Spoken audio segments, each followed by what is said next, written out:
born and raised in Port Elizabeth. Then I went to Queenstown to my mother's family. Then I was raised by my grandmother. In 1994, that's when I met the Lord in September.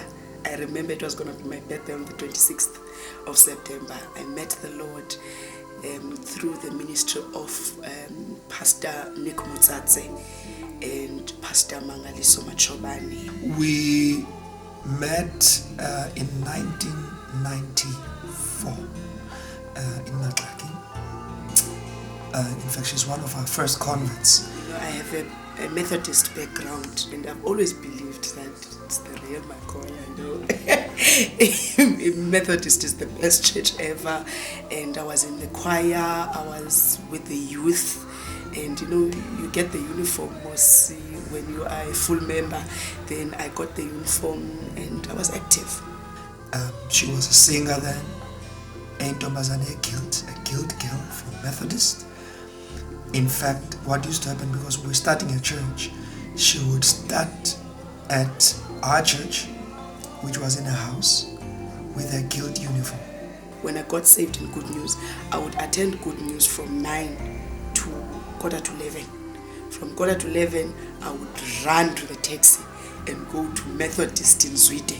So Bathandwa would come in, spend 1.5 hours as an MC or whatever wanted to do, and quickly run off to the Methodist church to go and sing the hymns.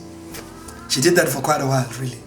But then after a while, she realized, you know, she's getting committed. She wants to be in the church. So she stopped the Methodist story and started coming to the church. In 1996, I went to a youth camp. And then I was in the worship team. I was part of the youth leadership, and Pastor Mangaliso was our leader in the youth, and Umfundisi Nick Mutsatse was the overall or the overseer pastor. And that's when I really had that relationship with God, when I attended youth. And in that youth camp, that's when God really made a stamp in my life of, you know, where people would prophesy upon my life. I did not really, you know what was going on then, because they would prophesy and I would have visions. I would see myself standing on the big rock and preaching and saying something to people and saying to them, do not go that way, go this way. Then in 1996, Pastor Mutsatse called me.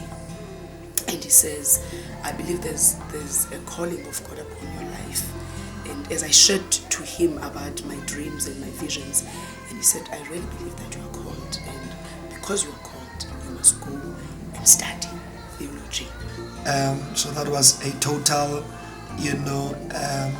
shift of culture. No one speaks Xhosa in Rustenburg. I met Utebu. She was a minister in Rustenburg then. I met Utebu, and Utebu welcomed me, and she was with missionaries, the Cobbins. They are from Chicago originally. I got to meet them, and from then they were like my parents, because I did not have money for registration. I did not have money for my tuition, but I was there. And of course, later on, after she came back from school, she was with Umfundisi Mawanga, one of our, pastors, associate pastors in our church in Komataki. And they gave a lot of responsibilities, preaching, doing children ministry, which is what she was trained for. And we would expose her to, singing in the crucides that I would do, because I did crusades. So she would be part of the team, singing, ministering. I think it built her confidence for crowds, for more people. Even the church where we were, there were many people, built her confidence for crowds. She never really used to like crowds. She became more popular than with a lot of outside ministry. She would be invited to preach in a woman's thing, in a girl's thing, in an opening function. I think that's where she also began to pick up her skills of being a master of ceremony. And she was good with it. Really, her ministry is herself. That's who Bathandwa is. What she does, preaching, minister. That's really who she is. She lives that. She thinks that. She wakes up thinking who she, she's a public speaker, and lately a singer,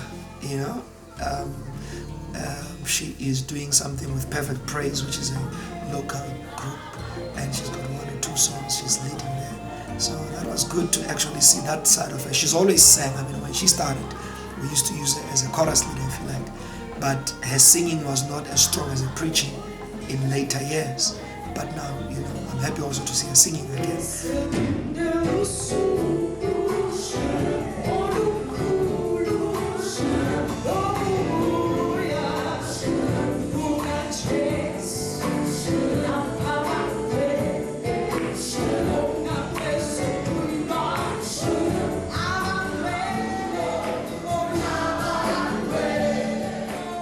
I remember receiving the word from Genesis chapter 12 when the Lord said to Abraham, take everything that belongs to you and go to the land I will show you.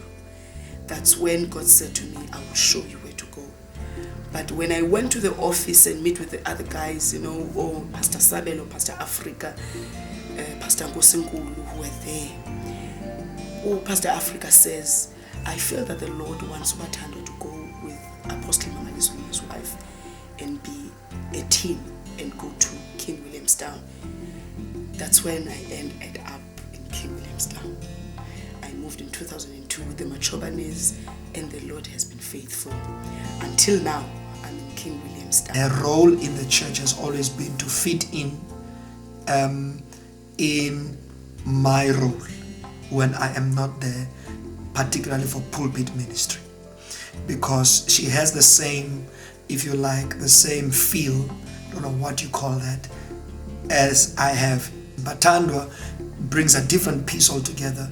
She is much more friendlier with people than even I am, than even my wife is, in the sense that a lot of people are comfortable with her in the church in terms of opening their personal lives, who they are, what they are, and things they would never discuss with me and my wife. They would discuss with Bathandwa. Of course, I've got other pastors now who are now doing a better job also, as she does. She's an elder in the church, so she brings in an element of balance. And when there's a crisis in the church, in terms of we want to move the church to a certain position, and we need just somebody other than me to address the people in a relaxed way. Bathandwa is your person.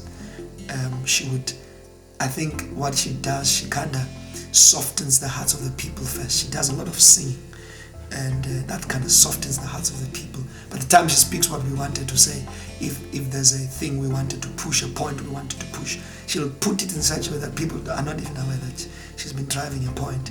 They're already, in it, because she's so easygoing, with it. She loves children. Bathandwa is a children minister, indeed. She's not just a preacher, she loves children.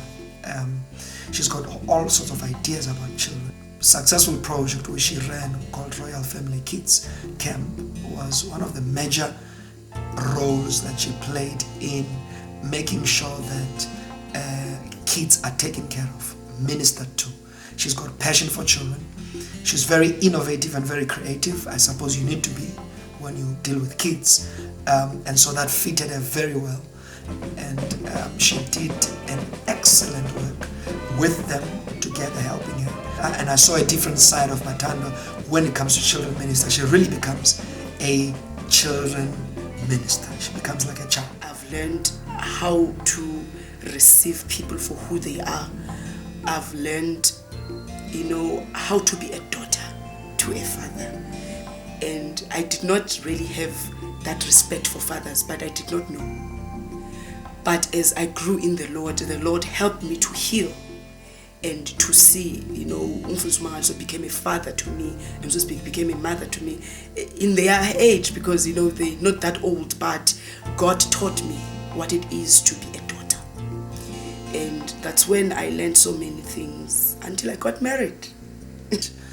When she got married, I was a bit unsure whether to release her for marriage or not, because I was almost like her father in the literal sense, though she had a father, because I was really involved in, she would really bounce things with me with her decisions, and I gave her struggle a bit, in her getting married, because I was not sure whether, you know how fathers are, is this the right person for you?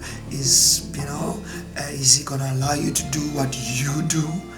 But thank God, the man he married, Bathandwa Kwatsha, is very easygoing guy, very flexible, very laid back, quite supportive, in fact, of her ministry and who she is. So it never really changed her.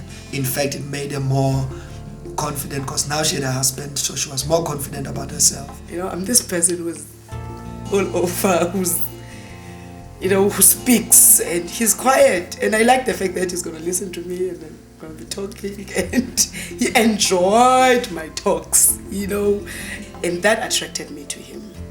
And we've been friends for some time, because I met him in Port Elizabeth in fellowship, and he's a servant. He's a person who's got a servant's heart. He would make sure he would take care of men of God. He would say, do you have a transport? He would come and fetch me and all that. But now I know that he was working his way into my heart, which is fine. Because, I fell in love with him, and I knew that this is the man that would take me where God wants me to go. I believe that God marries purposes. Sometimes we look at the outward appearance and look at what the person has, and it really doesn't matter with God, because God knows that these two purposes will come to a place of destiny. When they reach that destiny, they will know why I put them together. Nembi does not have to be somebody he's not in order to suit Bathandwa and try and be Mr. Preacher, husband, but he can be himself, and she can fit that profile of Nembi, being a relaxed guy. So she's quite a flexible person. And we are blessed with 3 beautiful children. She is a good mother because she's good with kids, and I'm sure her children are spoiled to pieces. So she's excellent. I have learned to understand that when God puts you through fire, it's because he wants you to find him, because that's where we find him. And I have learned that without you having gone through something, you will never have a message. And every time where I would complain, and God would say, what would you say to people if you do not know this road? So everything that I've gone through, even if sometimes it was unbearable, now I know why I had to have a message.